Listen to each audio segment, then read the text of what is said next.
us our own unique identity. But looking around, from cities to nations to continents, our world is shaping up to be one big neighborhood. For one group of people, there is but only one identity and one trait, one voice and one truth, one heartbeat and one God. And uniting this ever-flourishing family is one gardener, one keeper, spreading the seeds of spirituality and watering all with God's grace.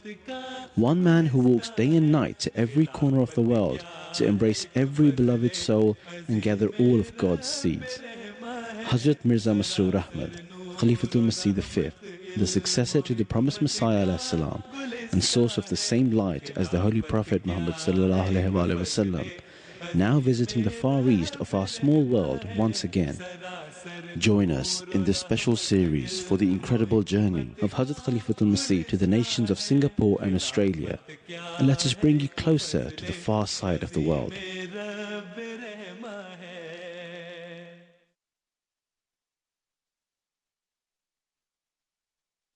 In the previous episode, we took you to Singapore with Hazrat Khalifatul Masih and brought you the incredible stories of Ahmadi Muslims in East Asia and Hazur's arrival in Sydney, his second trip to Australia so far.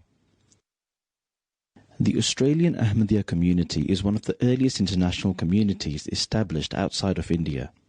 Hazrat Musa Hassan Khan Sahib was the first Australian to enter the fold of Ahmadiyyat in 1903. The community has grown since then, establishing centres across Australia and becoming an integral part of Australian society. The first Ahmadiyya mosque in Australia was set up in Sydney, called the Badal Huda Mosque, which was to serve as the headquarters for the community. Unlike many international leaders, Hazur spent many of his days in Australia, personally meeting over 3,000 members of the community.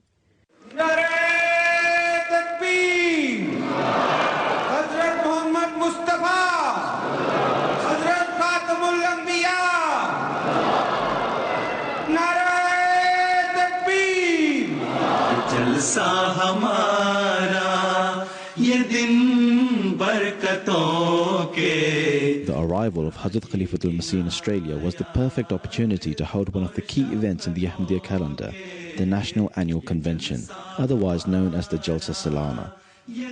The convention was to be attended by more than 4,000 members of the community from in and around Australia, and it was to last 3 days. Prior to the Jalsa, Hazur inspected the infrastructure and organizational setups for the Jalsa on the 6th of October, with key attention paid to the welfare and care of the guests who were to come from far. The promised Messiah ﷺ has laid incredible importance on the good care of guests. In the early days of Ahmadiyyat, the promised Messiah ﷺ would at times care for the guests himself, sacrificing his own comforts for the sake of his guests. Following suit, Hazur inspected all aspects of Jalsa preparations and officially inaugurated the Jalsa and addressed the workers and volunteers directly, and advised them to conduct their respective duties with kindness and compassion. Hazur said that no task ought to be considered insignificant or ordinary, rather each and every assigned duty was of importance. Hazur said that as those who attended the Jalsa were deemed as guests of the promised Messiah ﷺ, they should all be treated in the best possible manner. Hazur said that non-Ahmadi guests were always impressed by the high moral standards and service of Ahmadis. Hazur addressed the gatherings at Badal Huda Mosque on all 3 days, starting with inaugural prayers and the raising of the Lawai Ahmadiyyat and the Australian national flag.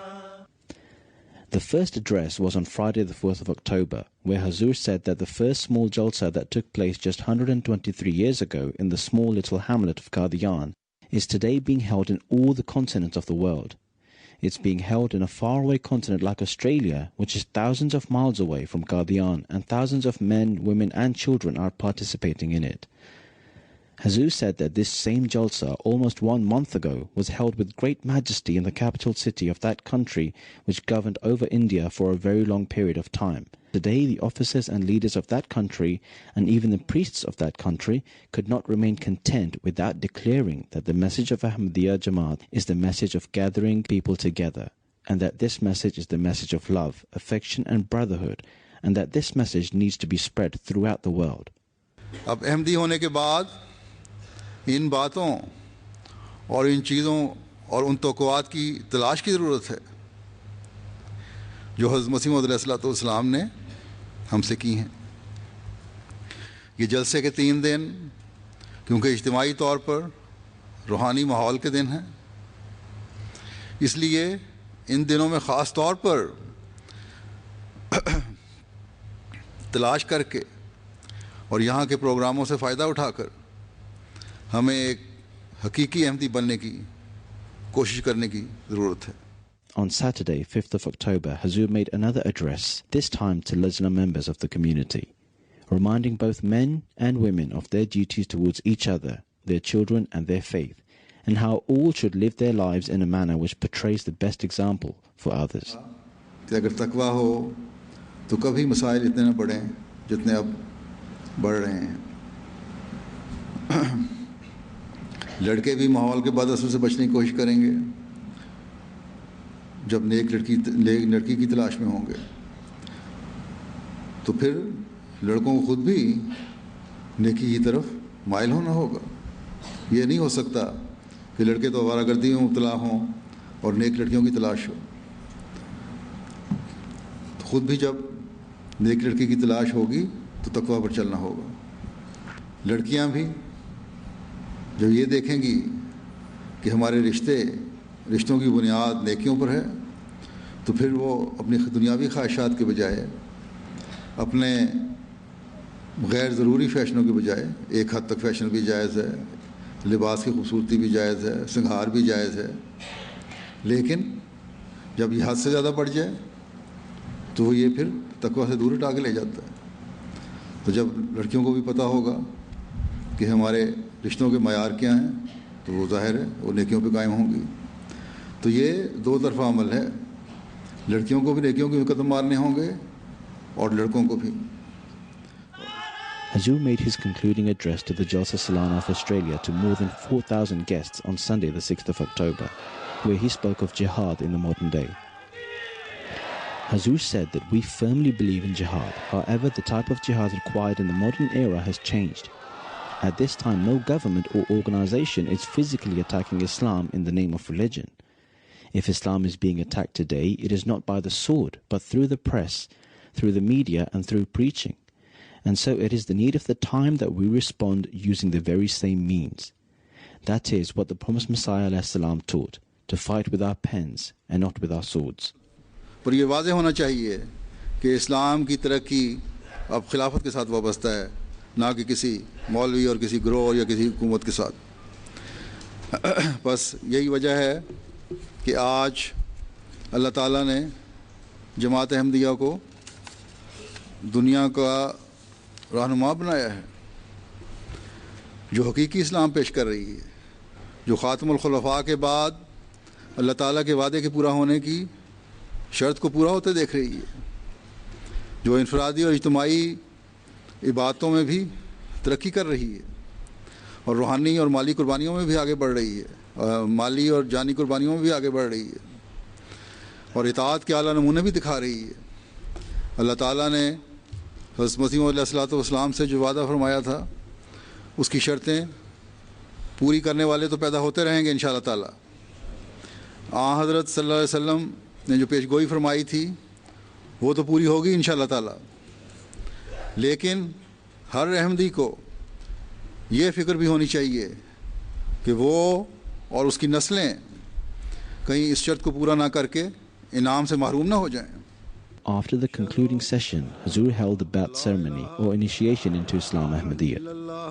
The Bai'at is a tradition dating from the time of the Prophet of Islam, Hazrat Muhammad sallallahu alaihi wasallam. It is a pledge and affirmation of your faith, commitment and service to Islam and Khilafat under the 10 conditions of initiation set out by the promised Messiah alayhi salam. This was also an opportunity for all the members of the community to renew their pledge to Islam Ahmadiyya through the leadership of Khilafat, a process which is incredibly spiritual and life-changing for many. Thousands in Australia and millions around the world watching live on their TVs participated in the Bai'at ceremony. The Ahmadiyya Muslim community spans the entire world through the blessings of Allah, and it has been through lifetime devotees called Waqfeen that people are guided and the community infrastructure remains strong and connected. These Waqfeen are from all walks of life. Some are missionaries spreading the message of Islam, others serve as imams and community leaders, and there are many more who serve their faith and the larger community in all fields. The fourth successor to the promised Messiah, Hazrat Mirza Tahir Ahmad Khalifatul Masih IV Rahimahullah, launched the Waqf-e-Nau scheme, where children are dedicated for Islam by their parents before birth. These children are then guided and nurtured to be servants of Islam, and it is then only through their own choice that they finally become Waqfeen. Hazrat Khalifatul Masih continuously oversees and assesses many of the Waqf-e-Nau children personally and guides them towards positive goals for their future. For this purpose, he holds classes on his tours with Waqf-e-Nau of the region and guides them on all matters. Similarly, in Sydney also, many Waqf-e-Nau from across Australia attended the Waqf-e-Nau class with Hazrat Khalifatul Masih and received guidance from him. Thousands of Ahmadiyya Muslims have been coming to this mosque in Western Sydney over the past few days to catch a glimpse of the man they believe to be the Muslim equivalent of the Pope. The arrival of Hazrat Khalifatul Masih in Australia brought considerable interest from the local and national press and media. A few reporters had the opportunity to interview Hazrat Khalifatul Masih, including Bill Bertolds from the National Australian Broadcasting Corporation, who interviewed Hazur for ABC TV and radio. Speaking to ABC, Hazur said that wherever he has the chance, he will extend Islam's message of love and peace throughout the society and across the country. The truth is that the state of the world today is extremely dangerous, and so we must take steps towards peace, otherwise the consequences could be disastrous. I'd like to ask you some questions about the Muslim community over here, particularly here in Western Sydney. As you'd be aware, it's a very multicultural area. There's a fairly large Muslim community. Do you think there are particular challenges for Muslim communities living in Western societies, such as Australia? You see, if Muslims are practicing true Islam, then there should not be any challenge in absorbing, adjusting, and living in any of the society, whether it is Western or Eastern. In a short sentence, we have made a slogan of the teachings of Islam, that is love for all and hatred for none. And if that message is there, and as I have already said, the love of your country is part of your faith, both these messages are such, or the slogans are such, that I don't feel that we have any problem in adjusting ourselves in any of the society, whether it's Western or Eastern or whatever it is. We are law-abiding. We want, you see, we believe that Allah is not only for Muslims. Allah is Allah for the whole universe. And especially Allah likes His creation. Allah loves His creation. And wherever the rights of His creation are being denied, Allah is not happy with that. So when you are discharging the rights towards your fellow being and you want to live peacefully in the society, you spread the message of love and harmony, I don't think there should be any problem in adjusting Muslims into the society. Soon after the Jalsa, Hazrat Amir al-Mumineen set his attention on the youth of the Ahmadiyya Muslim community in Australia. The community lays incredible importance on the right upbringing of children, and education is an integral part of this. For this purpose, there are Ahmadiyya Muslim student associations around the world that endeavor for the general educational uplift of men, women, boys and girls to pursue higher education and to provide them guidance on careers and research. The Students' Association plays an incredible role in providing all the support each student needs to pursue higher education for better service of their country. Hazur sat down and gave considerable time to both men and women. PhD and research students gave presentations on their topics of study. Hazur gave other students the opportunity to ask questions and inquired from many others on their educational pursuits and gave his guidance.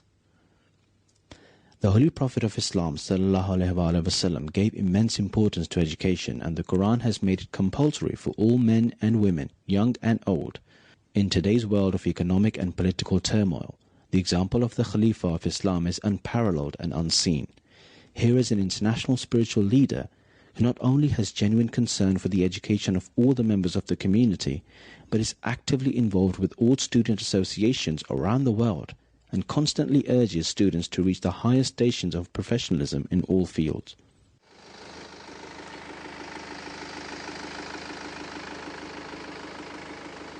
On the 9th of October, Hazur was to depart for his first visit to the Ahmadiyya Muslim community in Melbourne. After a brief flight, Hazur arrived in Melbourne and was received by the local Ahmadiyya Muslim community president before departing for the Ahmadiyya Centre. Melbourne is Australia's second largest city and the cultural capital of Australia. The Ahmadiyya Centre in Melbourne was purchased in 2010 and was previously a theme park. The only standing structure remaining at the grounds was the function hall, which is now the Ahmadiyya Centre, which has the capacity for over 2,000 people. Upon Hazur's arrival, hundreds of Ahmadi men, women and children lined the driveway and welcomed Hazur onto his first visit to Melbourne.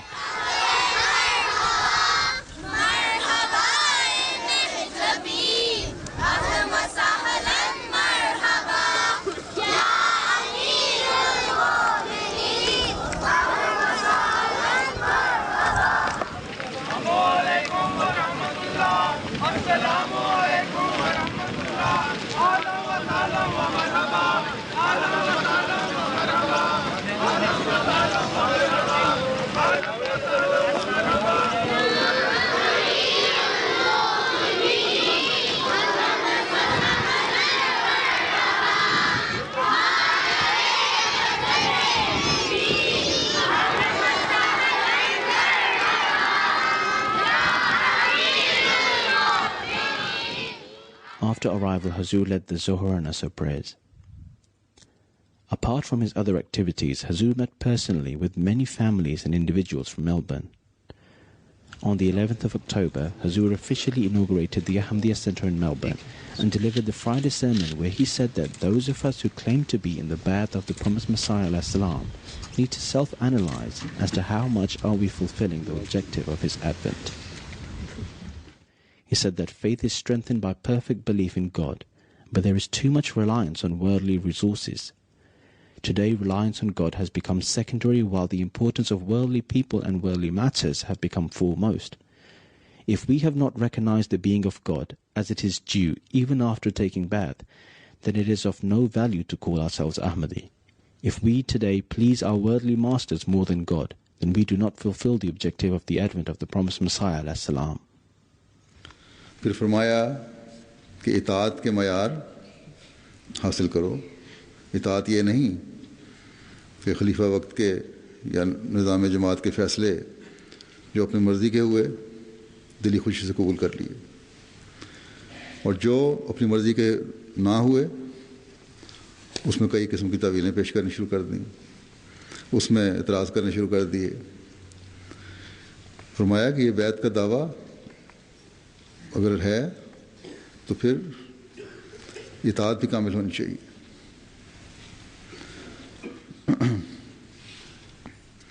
बस ये बैत का दावा, एतकाद का दावा, मुरीदी का दावा और हकीकी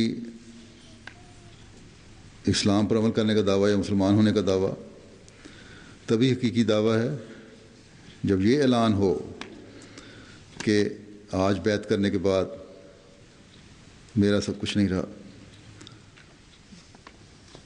बल्कि सब कुछ खुदा ताला का है और इसके दीन के लिए है। और यही बैत का मकसद है कि अपने आप को बेच देना। The same day, a reception was held in Hazur's honor where he delivered a keynote address to a gathering of more than 100 distinguished guests. Before the event, a few officials had the honor of meeting Hazur, including Major General Paul McClackham, the senior-ranking military officer in Victoria, the Honourable Anthony Byrne, and the Honourable Judith Grayling. The event was attended by more than 150 distinguished guests, which included interfaith leaders, professors, charities, community and military leaders, and government officials, including many members of the state and federal government, as well as members of the National Parliament, some of whom spoke at the event before Hazur's keynote address. I welcome you to our beautiful country, Australia, and I hope that you enjoy your stay. 5 years on, our relationship is still going strong, and here we are today, celebrating this very special day and continuing to spread your beautiful message, love for all and hatred for none. If only every person on earth lived their life this way, there would be no war, only peace. That message, that strong message that comes from your community, that comes from your religious beliefs of love for all and hatred for none, was something that resonated not only with my soul, but also with my head. And like the Mayor, I only wish that more people could take that message with them and live by it and spread it. So I'm very pleased to welcome you on behalf of every member of the local community here tonight. We are particularly impressed with the members of the community in our area and our region who reach out to us in a spirit of your faith and a spirit of your teaching and your preachings to reach out to extend their hand in faith to us so that we can come together to create a meaningful dialogue, a dialogue that will result in deeper understanding. And if I can use, Your Holiness, the example of your local community, the work that they do in trying to reach out to us and the works that they do to benefit of the community in keeping with your teachings do great credit to you and to the people that follow your faith. And so to be associated with, of course, your religion, especially your emphasis on love for all and, of course, hatred for none is something that is integral to the success of our society and success of humanity. So welcome to Australia. We're delighted to be able to be a part of this reception. And, of course, I'd like to extend the greetings of the Premier, who also is unable to be here today. And on behalf of the State Government, I'm delighted to be here in his stead. Thank you very much.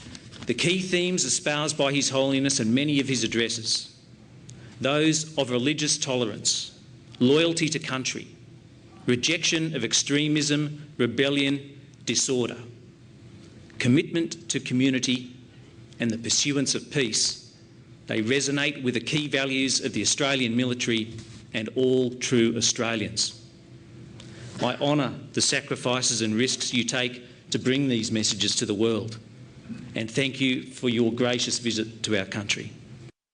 During his address, Hazrat Khalifatul Masih analysed in detail the major threats to modern-day world peace, including the so-called Arab Spring, and spoke of his serious concern that the world was increasingly at the precipice of a horrific Third World War. Here I would like to point out that this golden principle given by the Quran is not only for Muslims, but in fact it is a universal truth that in order to establish peace, justice must prevail. Unfortunately, when in the name of bringing peace, major powers interfere in the matters of other countries, they do not uphold the requirements of justice to the necessary degree or in minute detail. During a visit to the United States, I also addressed their senior politicians and policymakers. I clearly said to them that any act or policy they undertake to try and develop peace would never prove successful until all personal interests were set aside and until the requirements of justice were upheld in an entirely selfless manner.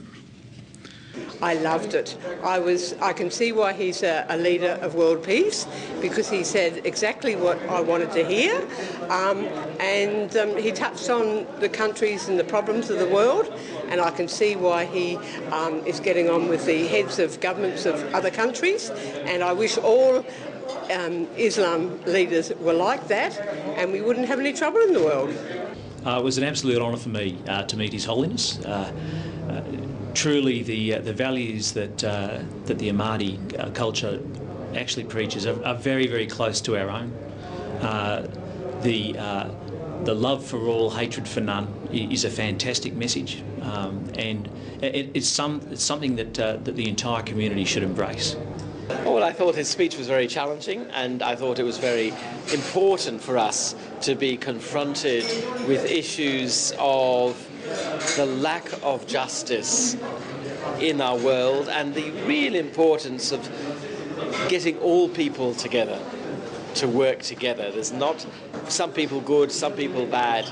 we must always work together. And I thought that was the message that I took out of what he was saying. It seems like after seeing His Holiness that there's been a special seed of peace sown in Melbourne. What His Holiness spoke about as far as Syria is concerned is of world importance, and fortunately there's someone like him to say it to world leaders, to politicians, to get their attention, because someone has to get their attention, and he lives it. It's inspirational. I actually had an opportunity to go up to him and have a little chat with him. I asked a specific question about interfaith and peace building, and what he told me was very inspiring. Do you want to know what he told me? He said, peace begins with you. Peace begins at home. If you have peace in you, it means that you are projecting peace. And if every one of us had peace, it means that we'll be projecting peace to each other. That was very fundamental. That was very key to me. Just like Sydney, Hazur also held Waqf classes for boys and girls in Melbourne. Earlier the same day, Hazur visited a few landmarks around Melbourne, including the sky-high view 2,000 feet above sea level from Mount Dandenong. Later in the evening, Hazur visited a bird park in the Dandenong Ranges, where he enjoyed feeding parrots and sulphur-crested cockatoos. These birds are naturally curious and very intelligent, and so are not shy to perch on shoulders and eat from hands. In the wild, when these birds feed on the ground, there is always one bird perched high on a tree, keeping a lookout for predators. In the wild, these birds can live up to 40 years.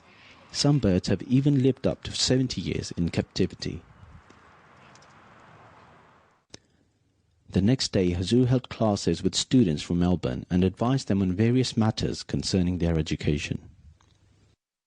Hazur's blessed tour of Melbourne had come to a close, and on Monday the 14th of October, Hazur departed for Sydney.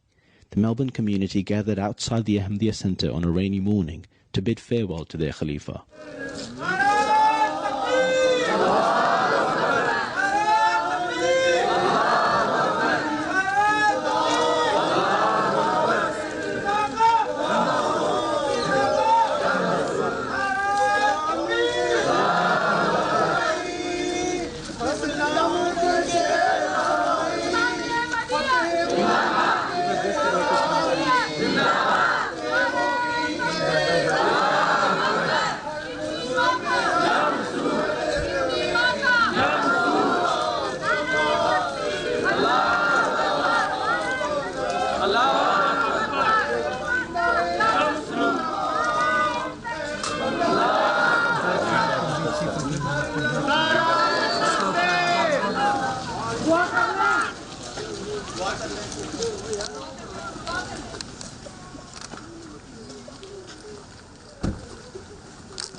Join us next week as we bring you more press coverage of Hazur's tour.